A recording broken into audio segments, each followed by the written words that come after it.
Muhammad Pokok Sena.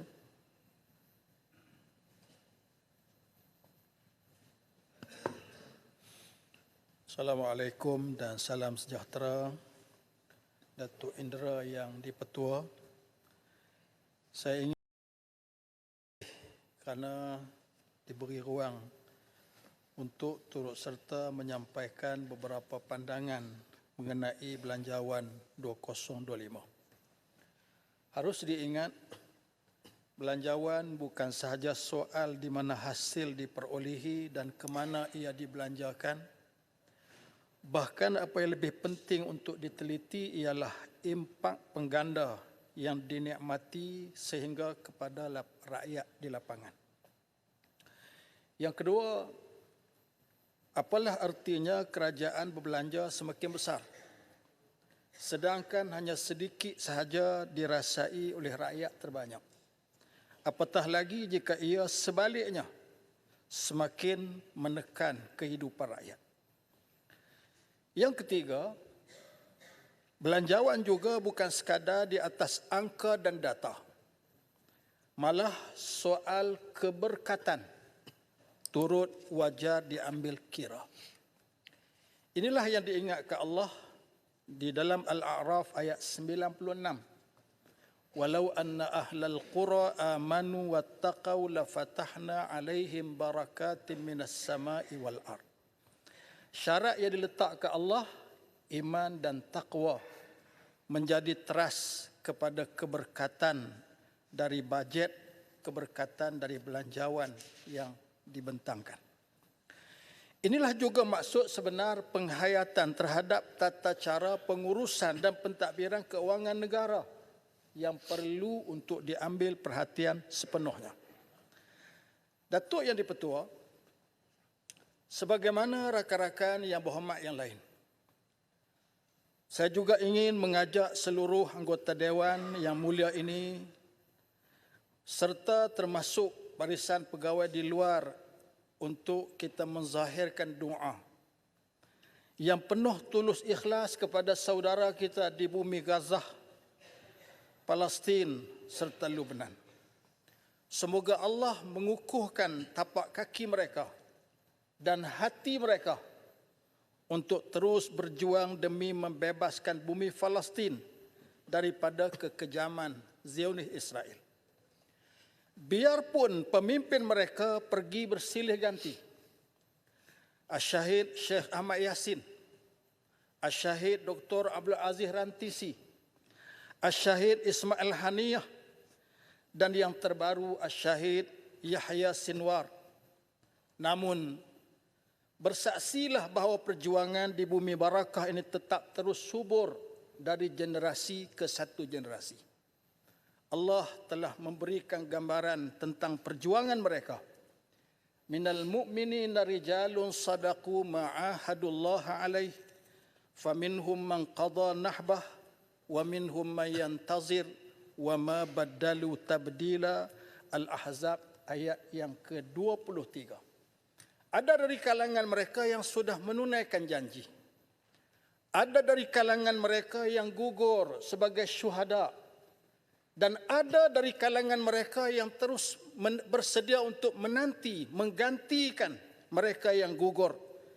Yang penting, wama baddalu tabdila, mereka tidak mengubah pendirian mereka dan perjuangan mereka. Bahkan saya yakin, tongkat Sinwar akan menjadi asbab tumbangnya Zionis Israel, sebagaimana tongkat Nabi Musa telah menenggelamkan Firaun pada satu masa dahulu.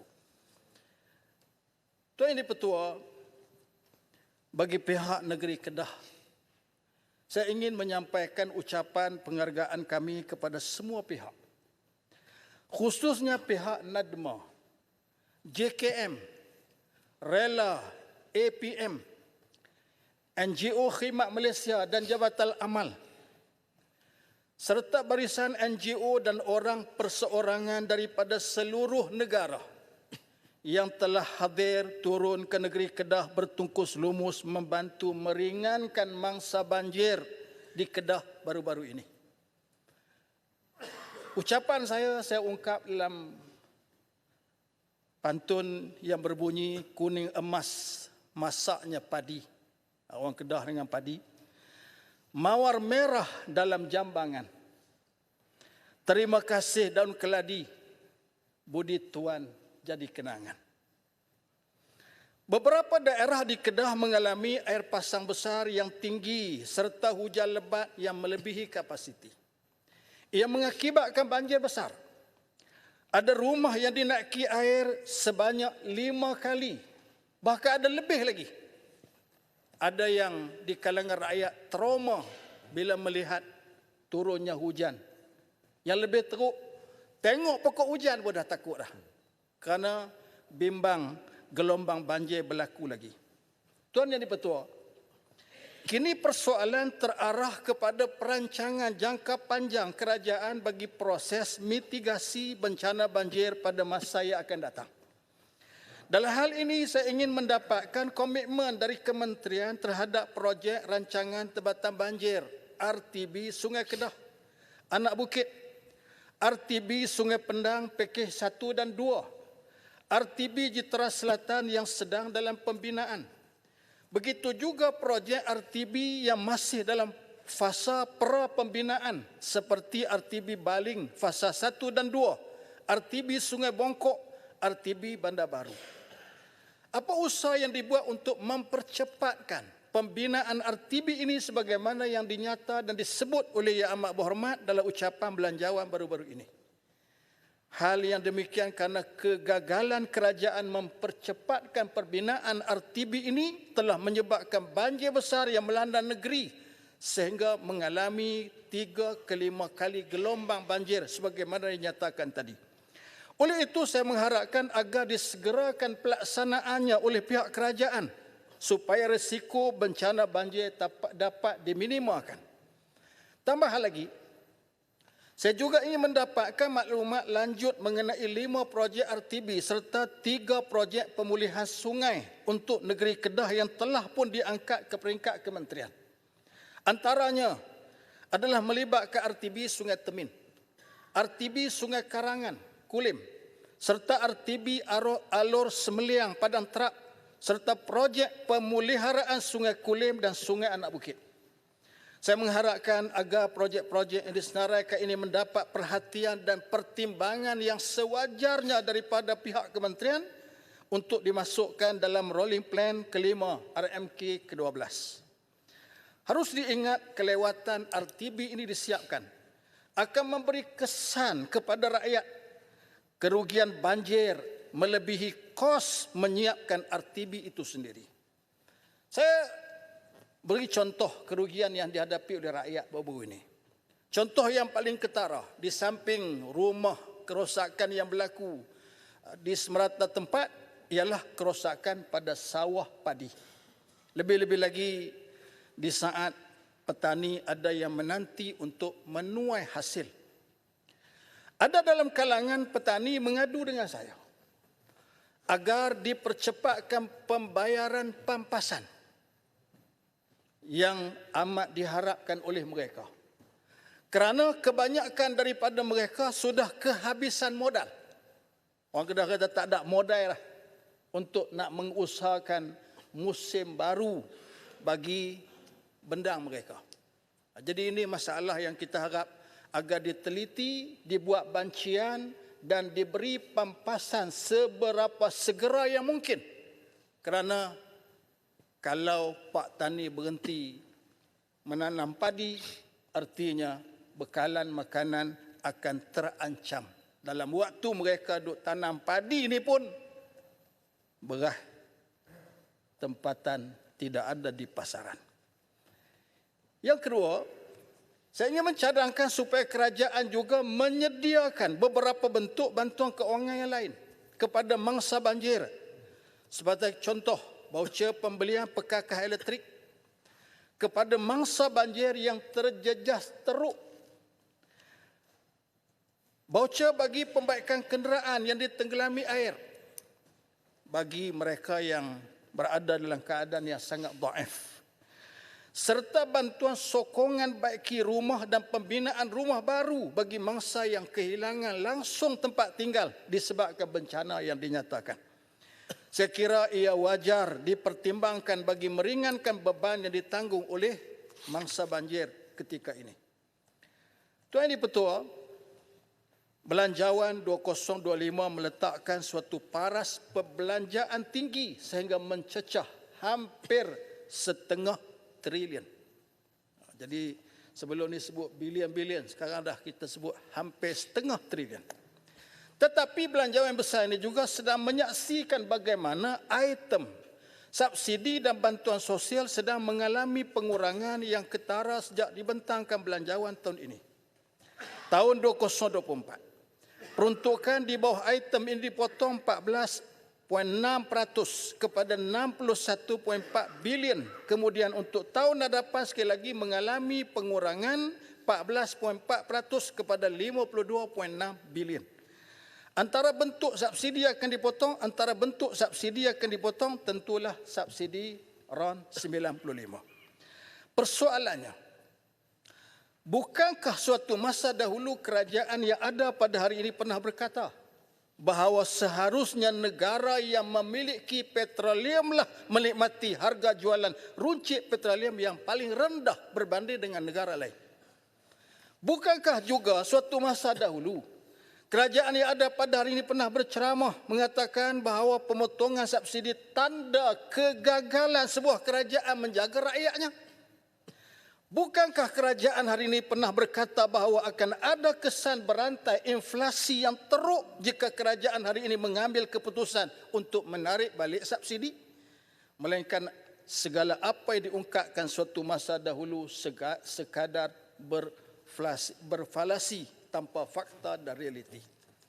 Walaupun mungkin kerajaan berselindung di sebalik langkah kenaikan gaji minimum serta peningkatan peruntukan STR dan SARA, namun pastinya kesan kenaikan harga petrol ini akan terus menekan ekonomi rakyat dan kos sara hidup secara keseluruhan.